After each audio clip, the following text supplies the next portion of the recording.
국제무역이론 두 번째 시간 이어가겠습니다.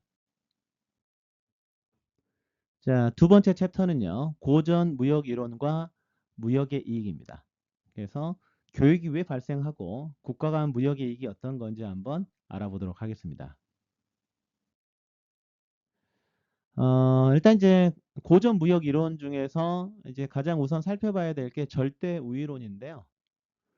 그러니까 이제 한 국가가 어떤 제품을 다른 국가보다 더 효율적으로 생산할 수 있을 때 그 제품에 대해서 절대 우위를 가진다. 이런 이론입니다. 그러니까 예를 들어서 애덤 스미스가 이제 주창을 했던 건데요.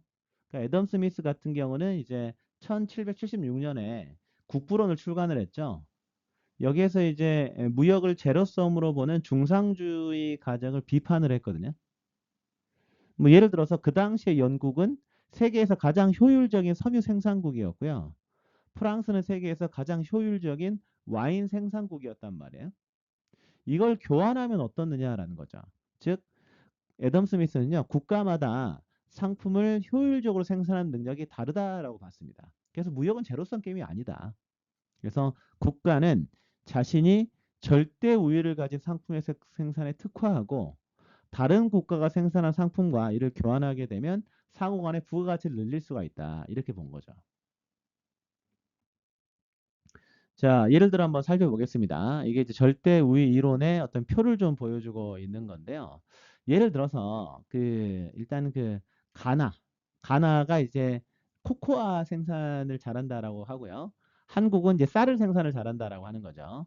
예를 들어서 가나와 한국 이렇게 두 나라가 쌀과 코코아를 생산하는데 사용할 수 있는 자원이 200 단위가 있다. 이렇게 가정을 해보겠습니다. 자, 그럼 이제 가나에서는 코코아 1톤을 생산하는데 10단위의 자원이 필요하고 쌀 1톤을 생산하는데 20단위의 자원이 필요합니다. 그러면 이제 가나 같은 경우는 코코아 20톤 아니면 이제 쌀 0톤, 그렇죠? 이제 이런 것들을 이제 생산을 하거나 아니면 쌀 10톤과 코코아 0톤 이 사이의 조합을 생산할 수 있는 거죠. 반대로 이제 한국에서는 코코아 1톤을 생산하는데 40단위의 자원이 들고 쌀 1톤을 생산하는데 10단위의 자원이 든다면 한국은 코코아 5톤 그리고 쌀 0톤 내지는 쌀 20톤과 코코아 0톤 이 사이의 조합을 생산할 수 있습니다. 즉 여기에서 우리는 어떤 걸 알 수가 있죠? 가나는 코코아 생산에 있어서 절대 우위를 가지고요. 한국은 쌀 생산에서 절대 우위를 가지죠. 그래서 이렇게 이 생산 한계선으로 이런 조합들을 나타낼 수가 있습니다. 자, 그럼 이제 예를 들어서 어, 이제 코코아 1톤, 쌀 1톤을 생산하기 위해 필요한 자원입니다. 사용할 수 있는 자원이 200단위 있다라고 가정을 했을 때 가나는 코코아의 10, 쌀 20을 하면 1톤을 생산할 수가 있고요. 한국은 코코아의 40자원, 쌀의 10자원을 이제 투입을 하면 1톤을 생산할 수 있습니다. 만약에 무역이 없다. 그래서 가나와 한국 모두 코코아 쌀에 100이라는 자원을 투입을 했다면 가나는 코코아를 10톤 만들 수 있고요. 쌀을 5톤 만들 수 있습니다. 자원이 이렇게 들어가니까. 근데 한국은 코코아 2.5톤, 쌀 10톤 이렇게 이제 많이 생산할 수가 있겠죠. 40, 10이 들어가니까요. 그래서 총 생산을 보게 되면 코코아는 12.5톤, 쌀은 이제 15톤을 이제 생산을 하게 되는 거죠. 그런데 만약에 각 국가가 절대적 우위를 가지는 재화 생산에 이제 특화해가지고 한다. 그러면 가나는 코코아에 자원 200을 투자를 하는 거고요. 한국은 쌀에 전체 자원 200을 투여를 하는 거죠. 그러면 가나는 코코아 20톤, 쌀은 이제 없고요. 한국은 쌀이 20톤이 있는 거죠. 총 생산이 각각 20톤이 됩니다. 결국은 무역 없이 하는 것보다는 어쨌든 절대 우위를 하게 되면 무엇인가 더 생산이 많아지는데요. 이러면서 무역을 하게 되면 어떻게 되냐 이거죠. 그래서 이제 가나가 이제 코코아 6톤을 한국으로 주고요. 한국은 쌀 6톤을 이제 거래를 하는 거죠. 이렇게 하게 되면 이제 가나 같은 경우는 코코아가 20톤에서 14톤이 되는 거고요. 쌀이 0톤에서 6톤이 됩니다. 그리고 한국은 코코아가 0톤에서 6톤이 되고 쌀이 20톤에서 14톤이 되죠. 이렇게 되면 어떻게 되느냐? 사실은 무역이 없는 생산 대비해 가지고 가나는 코코아가 10톤에서 14톤이 되니까 코코아가 4톤이 증가하고요. 쌀이 5톤에서 6톤이 되니까 쌀이 1톤이 증가합니다. 그리고 한국 같은 경우는 이제 코코아가 2.5톤에서 6톤이 되니까 코코아가 3.5톤이 증가하고요. 쌀이 10톤에서 14톤이 되니까 쌀이 4톤이 증가하죠. 이렇게 절대적으로 우위에 있는 어떤 그 이제 산업에 집중하면서 무역을 하게 되면 각 국가 간에 실제적으로 이제 부가가치가 늘어난다라는 것을 알 수가 있습니다. 이렇듯이 무역은 긍정적인 이제 파지티브 게임이다. 이런 걸 알 수가 있고요. 여기와 관련된 모든 사람들에게 순이익을 창출한다라고 볼 수가 있는 것이죠. 그런데 여기에서 한 발 이제 더 나가는 것이 비교 우위 이론입니다. 그러니까 스미스의 어떻게 보면 이제 애덤 스미스 절대 우위론을 보게 되면 한 국가가 사실은 모든 재화의 생산에서 절대 우위를 가지고 있을 수 있죠. 이렇게 보면 각 국가 간에 국제 무역에서 아무런 이익을 얻지 못할 가능성이 있지 않겠습니까? 근데 이제 리카르도 같은 경우는요, 이런 것들을 생각해 본 거예요. 즉, 한 국가가 모든 상품의 생산에서 절대 우위를 가지고 있다손 치더라도 국가가 자신이 가장 효율적으로 생산할 수 있는 상품에 특화하고 덜 효율적으로 생산하는 상품은 다른 나라로부터 구입해야 된다라는 거예요. 즉, 어, 각 국가 간에 더 효율적으로 생산할 수 있는 상품에 집중해가지고 생산한 다음에 다른 나라부터 그 나라의 효율적인 상품을 구입하면 바람직하다라고 보는 겁니다. 이게 약간 이상할 수가 있는데 사실 예시를 들어보면 쉽게 알 수가 있거든요. 한번 살펴보겠습니다. 자, 이런 상황이 있다라고 한번 생각을 해보죠. 즉, 가나가 코코아와 쌀 생산 모두에서 더 효율적이라고 한번 가정을 해보겠습니다. 즉 가나에서는 자 코코아 1톤을 생산하는데 10 단위의 자원이 필요하고요. 쌀 1톤을 생산하는데 13과 3분의 1, 즉 13.3의 자원이 필요합니다. 이렇게 되면 가나는 코코아만 생산한다 20톤을 생산할 수가 있고요. 쌀만 생산한다 15톤을 생산할 수가 있어요. 그리고 이 사이의 어떤 조합으로 인해서 생산할 수가 있는 거죠. 그런데 한국에서는요. 코코아 1톤을 생산하는데 40단위의 자원이 필요하고 쌀의 1톤을 생산하는데 20단위의 자원이 필요하다라고 한번 가정해 보겠습니다. 이러면 한국에서는요. 코코아 5톤 그리고 이제 쌀이 없는 거죠. 반대로 쌀 10톤, 코코아는 없죠. 이 사이의 조합을 생산할 수 있습니다. 이런 상황을 보게 되면 확실히 가나가 한국에 비해서는 실제 코코아 쌀 모두 절대적인 우위를 가지고 있습니다. 자, 그럼 이렇게 한번 정리해 보겠습니다. 자, 사용할 수 있는 자원이 200단위가 있다라고 할 때요. 자, 가나는 코코아를 만드는데 10 자원이 필요하고요. 쌀 1톤을 만드는데 13.33이 필요합니다. 자, 한국의 경우에는 코코아 1톤을 만드는데 40이 필요하고요. 자, 쌀 1톤을 만드는데 20 자원이 필요해요. 자, 그러면 무역 없이 생산 및 소비를 한다라고 했을 때, 자, 코코아에 100을 투입하고 쌀에 100을 투입한다라고 가정해 보겠습니다. 자, 그럼 이럴 때 이제 가나는 자, 100 자원을 투입해 가지고요. 자, 코코아를 10톤을 만들 수가 있고요. 쌀은 100 자원에 투자해 가지고 7.5톤을 만들 수가 있습니다. 한국은요. 코코아 100 자원을 투자해 가지고 2.5톤을 만들 수가 있고 쌀 100장을 투자해 가지고요. 5톤을 만들 수가 있습니다. 이렇게 되면 이제 총 생산이 코코아 쌀 모두 12.5톤이라는 사실을 알 수가 있죠. 자, 그런데 이럴 때 비교 우위를 활용해서 생산량을 특화를 하게 되면 어떻게 되느냐? 예를 들어서 가나는요. 코코아에 150자원, 그리고 쌀에 50자원을 투입을 하고요. 한국은 쌀의 전체 자원 200을 투입한다고 가정해 보겠습니다. 이렇게 됐을 때 가나는요. 코코아를 이제 15톤, 자 그리고 쌀을 3.75톤 생산할 수 있고요. 자 한국은 쌀을 이제 10톤을 만들 수가 있는 거죠. 자 이렇게 되니까 코코아 총 생산이 15톤이고 자, 쌀이 13.75톤으로 실제적으로 훨씬 더 생산이 는 걸 확인할 수가 있습니다. 즉 무슨 얘기냐? 사실 가나는요. 한국보다 코코아를 4배 더 생산할 수 있고 쌀을 1.5배 더 생산할 수가 있는 거죠.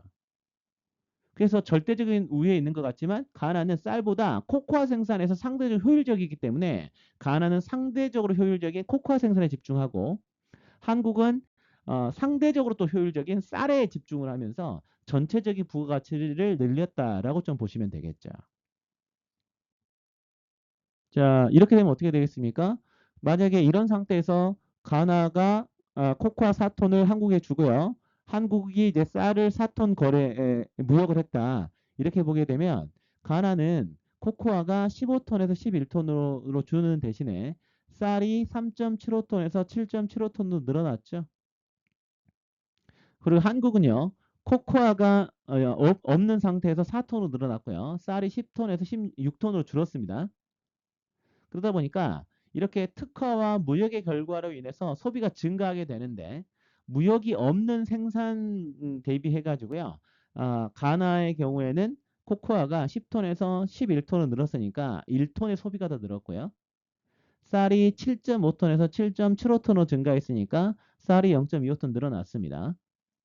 한국의 경우에는 코코아가 2.5톤에서 4톤으로 늘어났으니까 코코아가 1.5톤으로 증가했고요. 쌀은 5톤에서 6톤으로 이제 늘어났으니까 1톤이 늘었죠.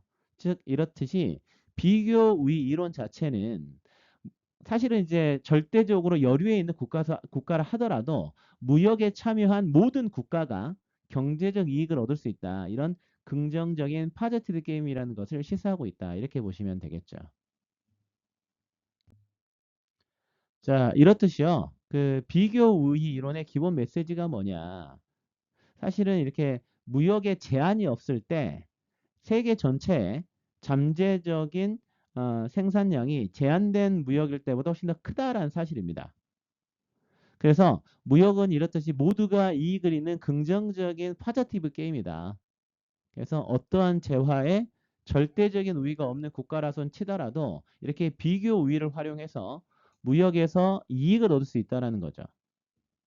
이렇게 그 무역에 제한이 없을 때 제한된 무역일 때보다 생산이 크다라고 하는 것은 결국은 모든 국가의 소비자들이 무역 제한이 없을 때 훨씬 더 많은 그러니까 제한된 어떤 자원으로도 더 많은 소비를 할 수 있다. 이런 것들을 시사하고 있는 거죠. 그래서 이러한 측면들이 결국은 자유무역을 장려해야 되는 강력한 논거를 제공하고 있다. 이렇게 보시면 되겠습니다. 근데 이렇게 그 비교 우위의 어떤 한계점이 뭐냐면요. 제약 조건과 가정이 너무나 좀 이제 제한적이다라는 건데 일단은 이 비교 우위론의 제약 조건 중에 하나가요. 일단은 단 2개의 국가와 2개의 상품만 존재한다라고 가정을 하고 있죠. 그리고 이제 국가 간에 이제 운송 비용이 없다라고 이제 가정을 하고 있고요. 그리고 가격과 가치가 유사하다라는 걸 전제로 하고 있습니다. 즉 환율에 대한 고려가 없고 예를 들어서 저번에 그 사례를 보게 되면요. 코코아 쌀이 1대1의 비율로 교환될 수 있다라고 가정하고 있는 이런 한계점들이 좀 있죠. 그리고 한 국가 내에서 자원이 상품 간의 생산 전환에 자유롭게 이동 가능하다라고 전제하고 있는데 사실 이건 현실에서 불가능하죠.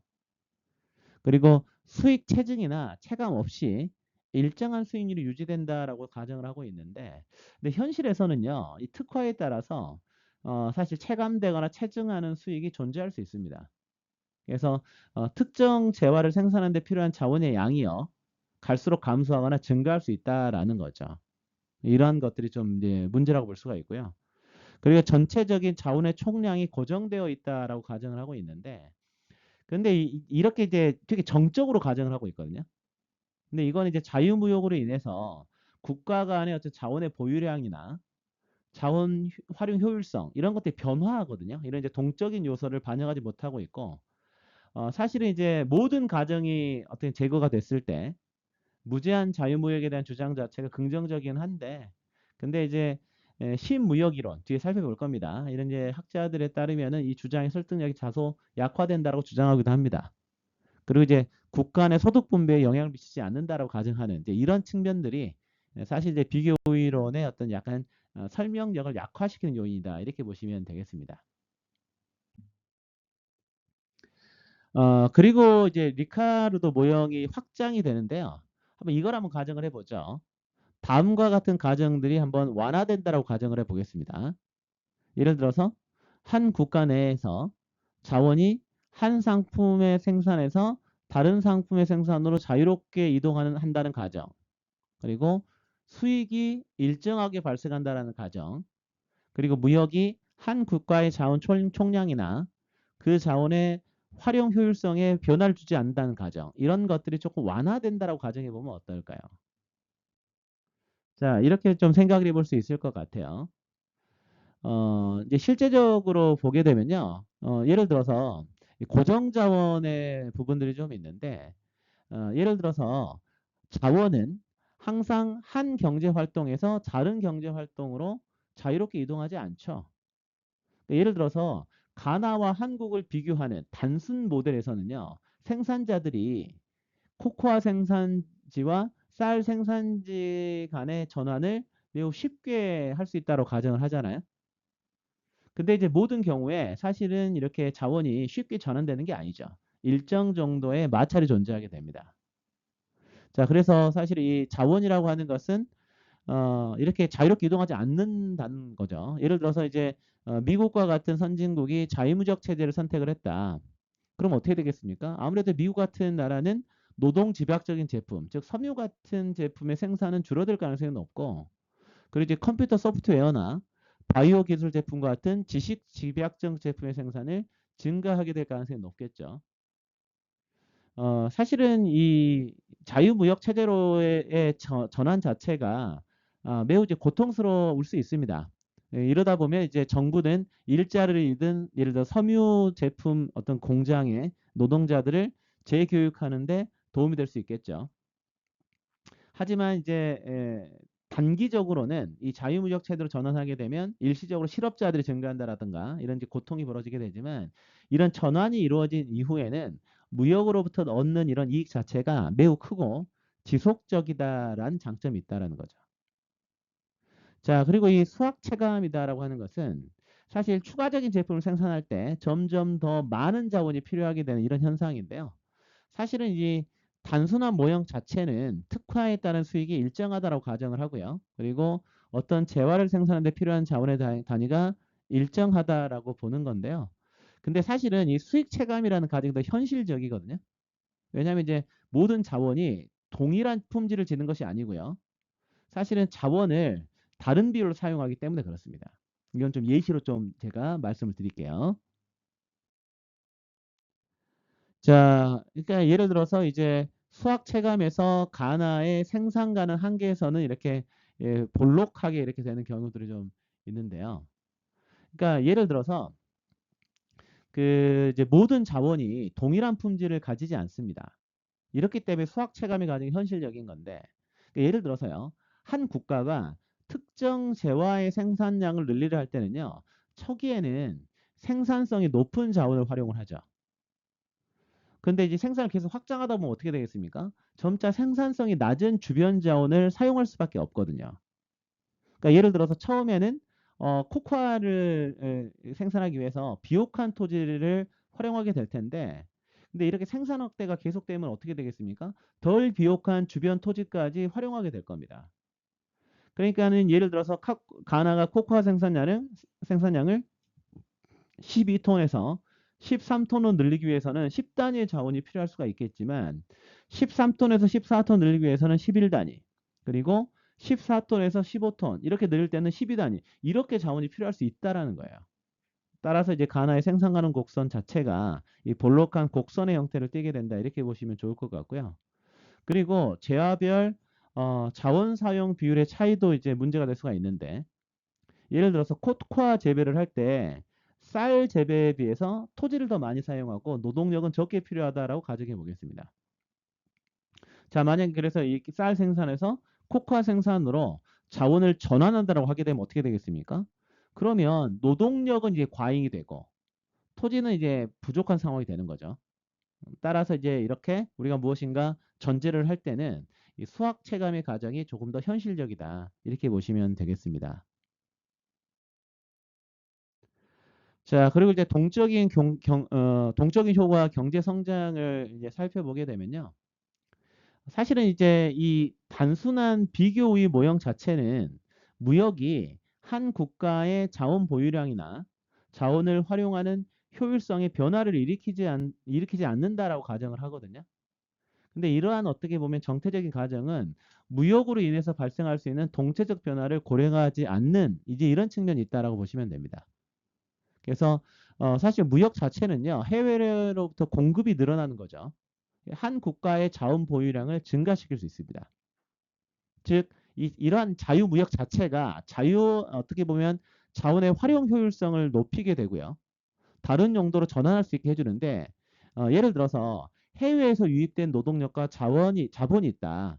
그럼 이제 이걸 이제 국내 활용될 수 있도록 하게 되면 한 국가의 자원 보유량이 증가되겠죠.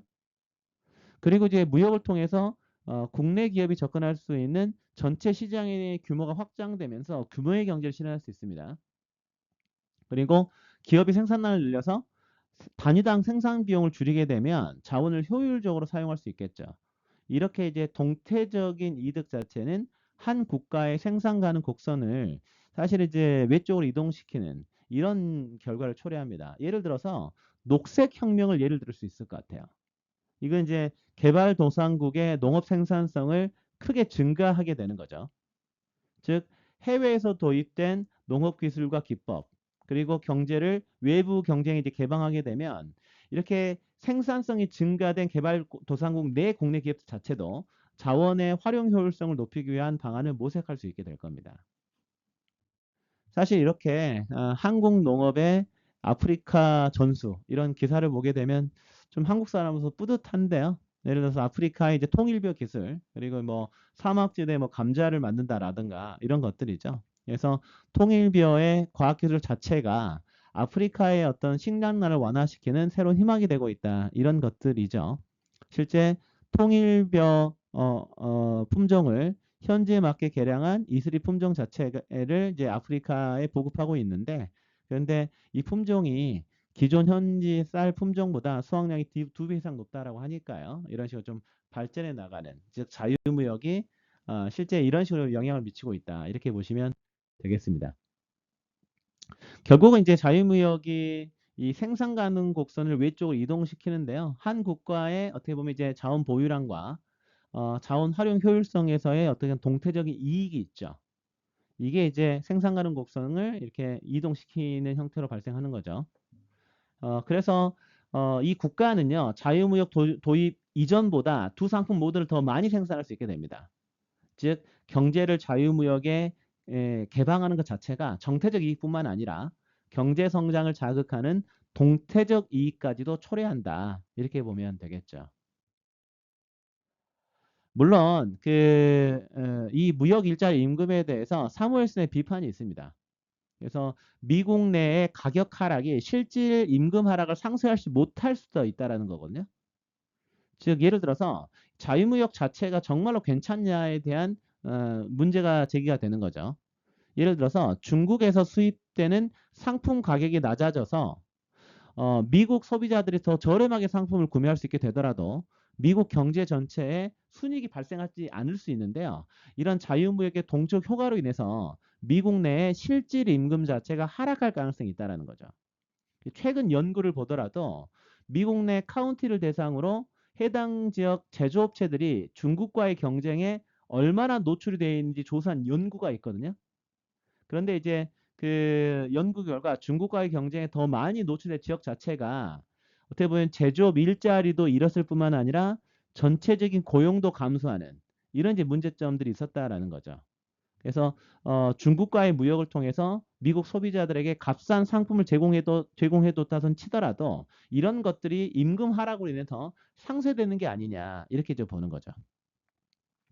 즉 이제 기술 발전으로 인해서 전통적으로 국제적 이동이 어려웠던 서비스 직종도 해외로 이동이 되게 되면 자국 내 임금이 이제 줄어들 가능성이 있지 않겠습니까? 이런 측면들을 살펴봐야 된다라는 것이죠. 자, 그럼에도 불구하고 메시지는 분명합니다. 무역의 개방적인 국가는 무역에 대해서 자국 경제를 폐쇄한 국가보다 훨씬 더 높은 성장률을 보인다라는 거죠. 그래서 이제 그 연구에 따르면요. 1970년부터 1990년까지 100개 이상의 국가를 대상으로 경제 개방성과 경제 성장 간의 관계를 분석해 보니까 개발도상국뿐만 아니라 선진국도 개방 경제가 연평균 훨씬 더 높은 성장률을 올렸지만 폐쇄 경제는 상대적으로 낮은 성장률을 높였다라는 거죠. 이렇게 이제 성장률이 높아지게 되면 결국은 그날의 소득 수준과 생활 수준을 향상시키는 이런 이제 장점이 있을 텐데 최근에 이제 트럼프 대통령이 이제 관세 장벽을 높이고 있죠. 이게 이제 경제에 영향을 좀 미치고 있는데 결국 연구 결과를 보게 되면요. 미국 제조업 고용 감소와 생산자 가격 상승과 연관되었을 걸로 추정을 하고 있습니다. 자, 그래서 이번 시간 정리하면서요. 자, 선진국의 노동조합들이 사실은 종종 저임금 국가로부터 수입에 반대하고 불공정 수입 경쟁으로부터 일자리를 보호하기 위해서 무역 장벽을 주장하죠. 자, 이게 정말로 불공정한지 한번 정리해 보시면 좋을 것 같고요. 과연 이러한 주장이 노동조합이 대표하는 사람들, 그리고 국가 전체 이게 부합하는지 이런 것들도 정리해 보시면 좋겠습니다.